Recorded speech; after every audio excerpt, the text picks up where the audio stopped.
खऱ्या अर्थानं आता कोल्हापूरकरांना उन्हाळ्याची दाहकता जाणवणार आहे.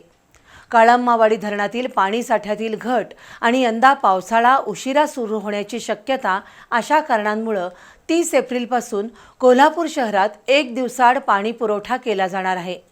पावसाळा सुरू होईपर्यंत कोल्हापूरकरांना पाणी जपून वापरावं लागणार आहे. कोल्हापूरला पाणीदार जिल्हा म्हणून ओळखलं जातं, पण अनेक कारणांमुळे अनेकदा कोल्हापुरात पाणी टंचाई असतेच. यावर्षीच्या उन्हाळ्यामुळे सारेच जण हवालदिल झालेत. अशावेळी कोल्हापूरकरांच्या तोंडचं पाणी पळवणारी आणखी एक बातमी आहे. 30 एप्रिलपासून कोल्हापुरात एक दिवसाआड पाणी पुरवठा होईल. त्यामुळे पाण्याची उधळपट्टी करणाऱ्यांनी जागं व्हावं.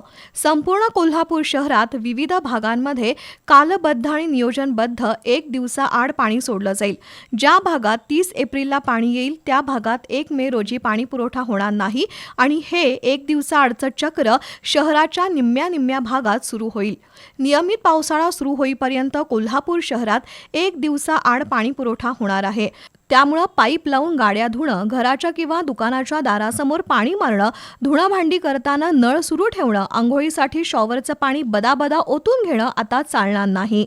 कडक उन्हामुळे काळम्मावाडी आणि राधानगरी धरणातील पाणीसाठ्यामध्ये झालेली घट आणि यंदा उन्हाळा लांबणार असल्यानं संभाव्य पाणी टंचाई लक्षात घेऊन महापालिकेनं 30 एप्रिलपासून पाण्याचा दैनंदिन उपसा मर्यादित करण्याचं ठरवलं आहे. त्यामुळे कोल्हापुरातील नागरिकांना सुद्धा पाणी काटकसरीनं वापरावं लागणार आहे.